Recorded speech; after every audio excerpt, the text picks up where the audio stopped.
Pemirsa, kasus kematian seorang anak berusia 8 tahun di Sangatta Kabupaten Kutai Timur, Kalimantan Timur menyisakan duka mendalam sekaligus kemarahan publik. MA, anak yang masih duduk di bangku sekolah dasar, ditemukan tewas dengan kondisi penuh luka di rumahnya. Ironisnya, penganiayaan yang berujung maut ini justru dilakukan oleh ayah kandung sendiri dan ibu tirinya. Polres Kutai Timur bergerak cepat melakukan penyelidikan hingga akhirnya menetapkan keduanya, ayah kandung dan ibu tirinya, sebagai tersangka. Dan saat ini kita akan mendengar penjelasan langsung dari Kasat Reskrim Polres Kutai Timur AKP Ardian Rahayu Priyatna mengenai kronologi dan fakta penyelidikan serta langkah hukum yang akan diambil dalam kasus yang begitu mengguncang ini.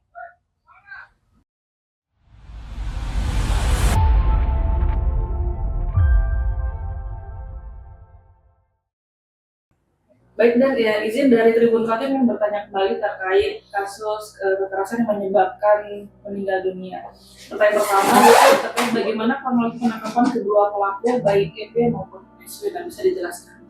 Baik, dapat kami jelaskan terkait dengan penangkapan tersangka tersangka atas nama inisial EP dan SW ini berawal dari adanya laporan dari keluarga korban, yang mana di sini merupakan seorang kakek dari korban melaporkan ke Polres Kutai Timur, yang mana kakek ini merasa janggal dan merasa curiga karena melihat korban ini penuh dengan luka memar dan luka lebam di sekujur tubuhnya. Hasil dari laporan tersebut, kami dari Satreskrim Polres Kutai Timur langsung melakukan penyelidikan, dan kita mendatangi TKP terakhir korban tinggal, dan kita mendapatkan informasi bahwa dari tetangga memang kedua orang tua ini sering melakukan kekerasan secara verbal dan kekerasan secara fisik terhadap korban ini. Lebih daripada 1 bulan informasi yang kami dapatkan bahwa kekerasan ini sering terjadi. Atas dasar informasi tersebut, kami langsung melakukan penyelidikan ke lapangan dan mencari keberadaan kedua orang tua tersebut. Ternyata kedua orang tua korban ini sudah berada di Ancalong. Nah, kami minta untuk backup dari Polsek Ancalong mengamankan kedua orang tuanya untuk dimintai keterangan. Setelah kita dalami dan kita dapati dari handphonenya, kemudian kita dapati dari beberapa gambar yang ada di chat antara suami dan istri ini, ternyata benar bahwa perbuatan yang dilakukan oleh kedua orang tua ini kekerasan yang menyebabkan saudara Ananda MA ini meninggal dunia. Apa yang pertama kali membuat polisi curiga bahwa kematian korban bukan karena sakit, melainkan akibat kekerasan? Pada saat kita bawa jenazah ini ke Sangatta dari Ancalong, karena ada permintaan dari kakeknya untuk dilakukan otopsi, kita segera mungkin berkomunikasi dengan dokter forensik yang ada di Rumah Sakit Umum Daerah Kudungga. Kemudian kita langsung melakukan otopsi. Dari hasil otopsi itulah kita yakini bahwa korban Ananda MA ini meninggalnya bukan karena sakit, melainkan atas kekerasan yang dilakukan oleh kedua orang tuanya. Sejauh mana keterlibatan ayah kandung korban alias SW dibandingkan dengan ibu tiri EP?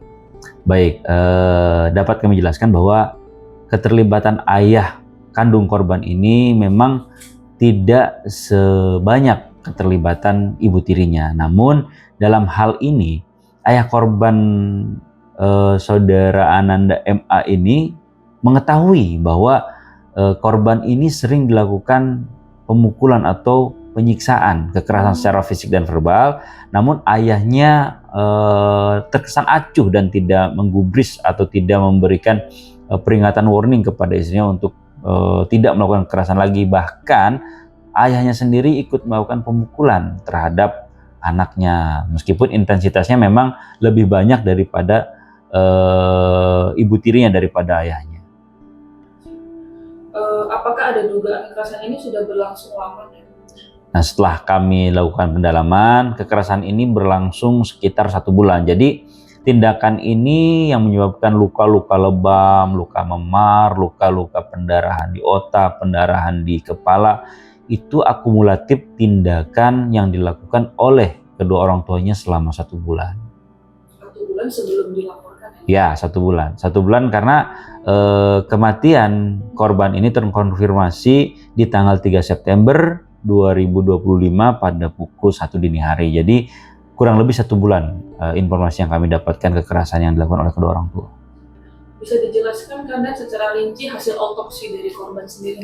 Baik, hasil otopsi itu memang kami kemarin sudah dapat dari pihak rumah sakit, dari dokter forensik bahwa banyak sekali luka lebam, luka benturan benda tumpul, kemudian juga ada pergeseran tulang ataupun tulang patah, tulang kanan dan tulang kiri tangannya, kemudian ada pendarahan di otak, kemudian ada penggumpalan darah di kepala yang menyebabkan saudara MA ini, Ananda MA ini meninggal dunia. Apakah benar ada tanda gizi buruk selain luka kekerasan dan dari korban sendiri?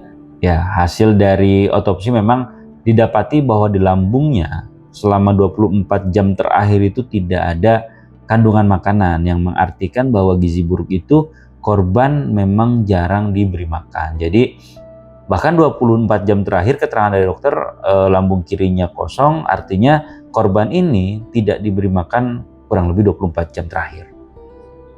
Bagaimana memastikan penyebab utama kematian korban? Ya, penyebabnya hasil dari otopsi itu memang kematiannya memang karena ada pendarahan di otak dan henti napas. Kalau keterangan dari dokter sih ada pergeseran turun kerangka otak atau kerangka kepala dari korban sendiri, karena sudah tidak ada asupan makanan juga, korban lemas dan korban tidak dibawa ke rumah sakit dan tidak diberikan pertolongan medis, sehingga menyebabkan korban meninggal dunia dalam keadaan yang mengenaskan. Pasal apa yang disangkakan kepada kedua pelaku?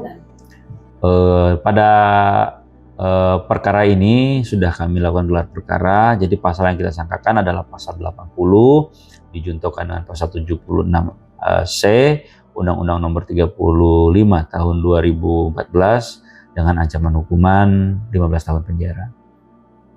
Apakah ada kemungkinan pasal pemberatan karena korban kan masih dalam keadaan anak di bawah umur?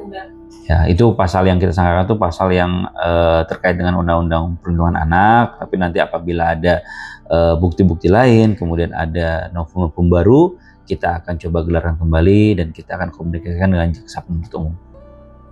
Mungkin ada pesan untuk masyarakat terkait perlindungan anak? Nah, terakhir mungkin dari kami melihat dan berkaca pada peristiwa ini, mungkin pesan moral yang bisa sampaikan bahwa kita harus ketahui bersama, anak ini merupakan titipan, anak ini merupakan anugerah, anak ini merupakan rezeki, pemberian dari Tuhan Yang Maha Kuasa. Jadi seyogyanya kita sebagai orang tua menyayangi dan mendidik anak dengan baik, bukan menjadikan anak sebagai pelampiasan apabila ada permasalahan, baik itu permasalahan di keluarga ataupun permasalahan antara suami istri. Jangan sampai anak menjadi korban dan pelampiasan daripada hal tersebut. Seyogyanya anak ini harus kita besarkan, harus kita didik dan harus kita ayomi sehingga menjadi anak yang berguna di kemudian hari.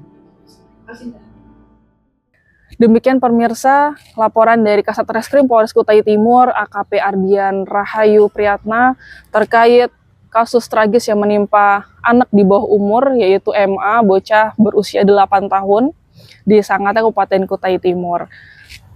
Kasus ini menjadi pelajaran pahit bahwa kekerasan terhadap anak seringkali justru terjadi di lingkungan sekitar. Mari kita semua peduli, berani bersuara, dan jangan menutup mata ketika melihat tanda-tanda kekerasan di sekitar kita. Karena setiap anak berhak hidup, tumbuh, dan mendapatkan kasih sayang. Dan saya, Nurila Firdaus, pamit undur diri. Sampai jumpa kembali di Saksi Kata selanjutnya.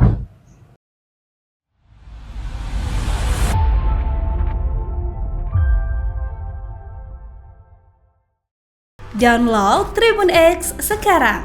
Menghadirkan lokal menjadi Indonesia.